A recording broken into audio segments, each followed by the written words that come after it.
राधे राधे, जय श्री कृष्णा। आज मैं श्रीमद् भागवत गीता का अध्याय नंबर 2 का जो आगे बचा हुआ है उसको भाग को आगे की तरफ बढ़ाते हुए पढ़ रहा हूँ।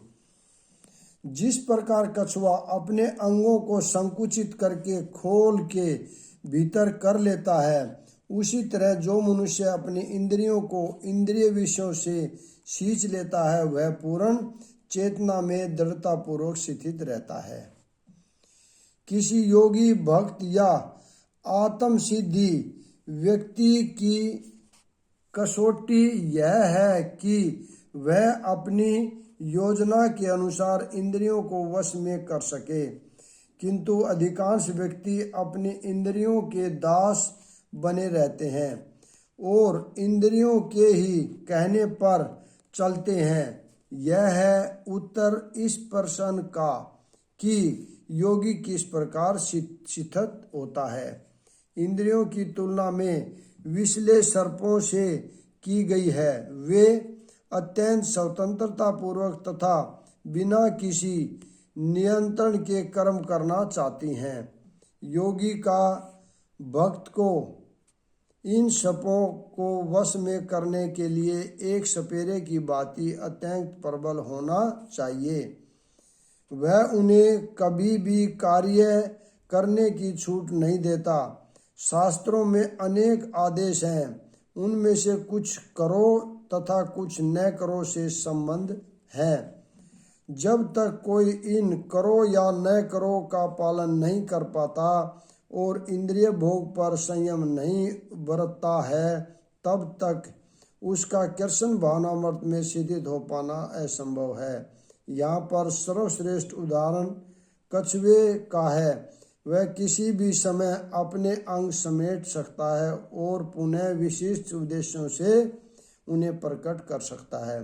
इसी प्रकार कृष्ण भावना भावित व्यक्तियों की इंद्रियों भी केवल भगवान की विशिष्ट सेवाओं के लिए काम कर आती हैं, अन्यथा उनका संकोच कर लिया जाता है। अर्जुन को उपदेश दिया जा रहा है कि वह अपनी इंद्रियों को आत्मतुष्टि में न करके भगवान की सेवा में लगाए।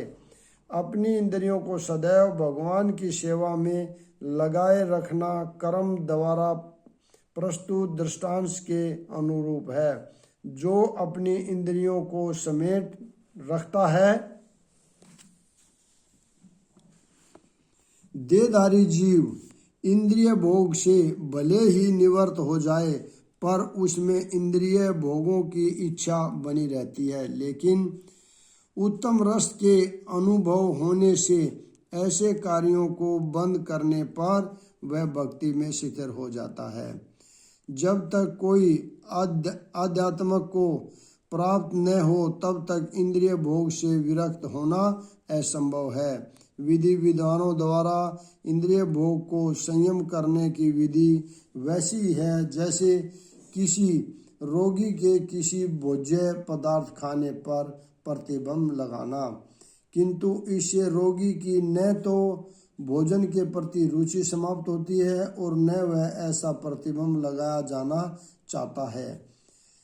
इस प्रकार अल्प ज्ञानी व्यक्तियों के लिए इंद्रिय संयम के लिए अष्टांग योग जैसी विधि की संतुष्टि की जाती है, जिसमें यम नियम आसन प्राणायाम प्रत्याहार धारणा ध्यान आदि सम्मिलित हैं, किंतु जिसने कृष्ण भावनामृत के पथ पर प्रगति के क्रम में परमेश्वर कृष्ण के सौंदर्य का रस स्वायन कर लिया है, उसे जड़ भौतिक वस्तुओं में कोई रुचि नहीं रह जाती। अतः आध्यात्मिक जीवन में ये सारे प्रतिबंध अल्प ज्ञानी नव दीक्षितों के लिए हैं। ऐसे प्रतिबंध तभी तक ठीक हैं जब तक कृष्ण भावनामृत में रुचि जागृत नहीं हो जाती, और जब वास्तव में रुचि जग जाती है तो मनुष्य में समस्त ऐसी वस्तुओं के प्रति अरुचि उत्पन्न हो जाती है।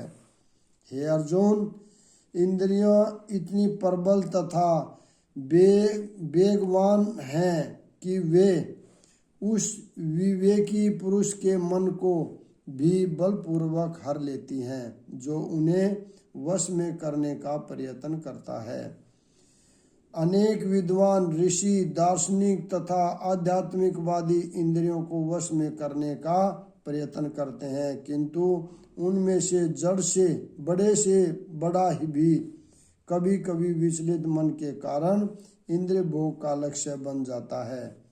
यहाँ तक कि विश्वामित्र जैसे महर्षि तथा पूर्ण योगी को भी मेनका के साथ विषय भोग में प्रवृत्त होना पड़ा। यद्यपि वे इंद्रिय निग्रह के लिए कठिन तपस्या तथा योग कर रहे थे। विश्व इतिहास में इसी तरह के अनेक दृष्टांत हैं। अतः पूर्णतः कृष्ण भावना भावित हुए बिना मन तथा इंद्रियों को वश में कर सकना अत्यंत कठिन है। मन को कृष्ण में लगाए बिना मनुष्य ऐसे भौतिक कार्यों को बंद नहीं कर सकता।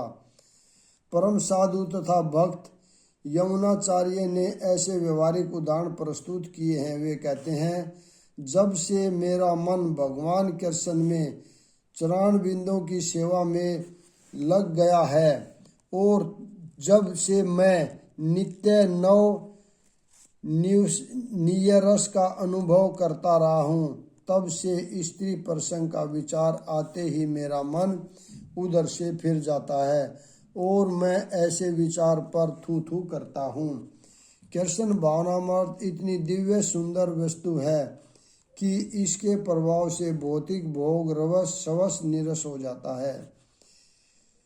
यह वैसा ही है जैसे कोई भूखा मनुष्य प्रचुर मात्रा में पुष्टिदायक भोजन करके अपनी भूख मिटा ले। महाराज अम्बरीश भी परम योगी दुर्वासा मुनि पर इसलिए विजय पा सके क्योंकि उनका मन निरंतर कृष्ण भावनामृत में लगा रहता था। जो इंद्रियों को पूर्णता वश में रखते हुए इंद्रिय संयम करता है और अपनी चेतना को मुझ में शिथिल कर देता है, वह मनुष्य शिथिल बुद्धि कहलाता है। इस श्लोक में बताया गया है कि योग सिद्धि की चरम अनुभूति कृष्ण भावनामृत ही है। जब तक कोई कृष्ण भावना भावित नहीं होता, तब तक इंद्रियों को वश में करना संभव नहीं है। जैसा कि पहले कहा जा चुका है, दुर्वासा मुनि का झगड़ा महाराज अम्बरीश से हुआ क्योंकि वे गर्ववंश महाराज अम्बरीश पर क्रुद्ध हो गए, जिससे अपनी इंद्रियों को रोक नहीं पाए। दूसरी ओर यद्यपि राजा मुनि के समान योगी न था, किंतु वह कृष्ण का भगत था और उसने मुनि के सारे अन्याय सह लिए, जिससे वह विजयी हुआ। राजा अपनी इंद्रियों को वश में कर सका क्योंकि उसमें निम्नलिखित गुण थे, जिनका उल्लेख श्रीमद्भगवद्गीता में हुआ है। राजा अम्बरीश ने अपना मन भगवान कृष्ण के चरणाबिंदों पर शिथिल कर दिया, अपनी वाणी भगवान के धाम की चर्चा करने में लगा दी, अपने कानों को भगवान की लीलाएं के सुनने में तथा हाथों को भगवान का मंदिर साफ करने में, अपनी आँखों को भगवान का स्वरूप देखने, अपने शरीर को भक्त के शरीर का स्पर्श करने में, अपनी नाक को भगवान के चरणाबिंदों पर भेंट किए गए फूलों की गंध सूंघने में, अपनी जीभ को उन्हें अर्पित तुलसी दलों का आस्वाद करने में, अपने पाँवों को जहाँ भगवान के मंदिर हैं उन स्थानों की यात्रा करने में, अपने सिर को भगवान को नमस्कार करने में तथा अपनी इच्छाओं को भगवान की इच्छाओं को पूरा करने में लगा दिया। और इन गुणों के कारण वे भगवान के मत पर भक्त बनने के योग्य हो गए।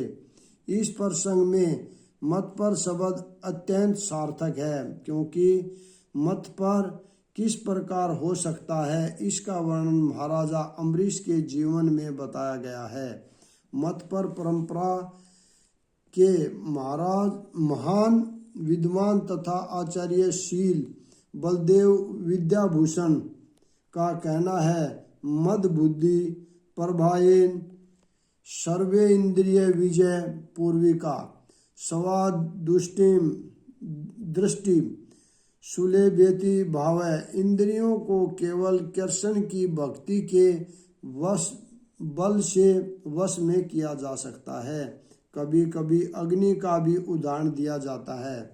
जिस प्रकार जलती हुई अग्नि कमरे के भीतर कोई सारी वस्तुएं जला देती है, उसी प्रकार योगी के हृदय में स्थित भगवान विष्णु सारे मलों को जला देते हैं।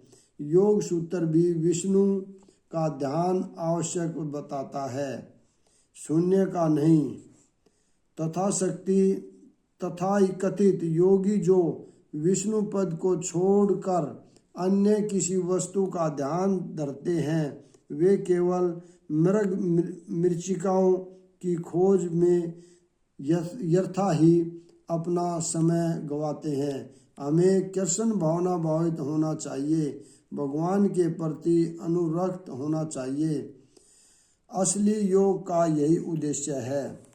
इंद्रिय विषयों का चिंतन करते हुए मनुष्य की उनमें आसक्ति उत्पन्न हो जाती है और ऐसी आसक्ति से काम उत्पन्न होता है और फिर काम से क्रोध प्रकट होता है। जो मनुष्य कृष्ण भावना भावित नहीं है, उसमें इंद्रिय विषयों के चिंतन से भौतिक इच्छाएं उत्पन्न होती है। इंद्रियों को किसी न किसी कार्य में लगे रहना चाहिए और यदि वे भगवान की दिव्य प्रेमा भक्ति में नहीं लगी रहेंगी तो वे निश्चय ही भौतिकवाद में लगना चाहेंगी। इस भौतिक जगत में हर एक प्राणी इंद्रिय विषयों के अधीन है, यहाँ तक कि ब्रह्मा तथा शिव जी भी। तो स्वर्ग के अन्य देवताओं के विषय में क्या कहा जा सकता है। इस संसार के जंजाल से निकलने का एकमात्र उपाय है कृष्ण भावना भावित होना। शिव ध्यान मगन थे, किंतु जब पार्वती ने विषय भोग के लिए उन्हें उत्तेजित किया तो वे सहमत हो गए, जिससे फलस्वरूप कार्तिकेय का जन्म हुआ। इसी प्रकार तरुण भगवत भक्त हरिदास ठाकुर को माया देवी के अवतार ने मोहित करने का प्रयास किया, किंतु विशुद्ध कृष्ण भक्ति के कारण वे इस कसौटी में खरे उतरे, जैसा कि यमुनाचार्य के उपयुक्त श्लोक में बताया जा चुका है। भगवान का एक निष्ठ भक्त भगवान की संगति के आध्यात्मिक सुख का आस्वाद करने के कारण समस्त भौतिक इंद्रिय सुख को त्याग देता है। अतः जो कृष्ण भावना मार्ग नहीं है, वह कृत्रिम दमन के द्वारा अपनी इंद्रियों को वश में करने में कितना ही शक्तिशाली क्यों न हो, अंत में अवश्य असफल होता है, क्योंकि विषय सुख का रंच मात्र विचार भी उसे इंद्रिय तृप्ति के लिए उत्तेजित कर देता है। यहाँ पर मैं भाग नंबर 2 को यहाँ पर विराम देता हूँ और अगली भगवत गीता कल पढ़ेंगे। राधे राधे, जय श्री कृष्णा।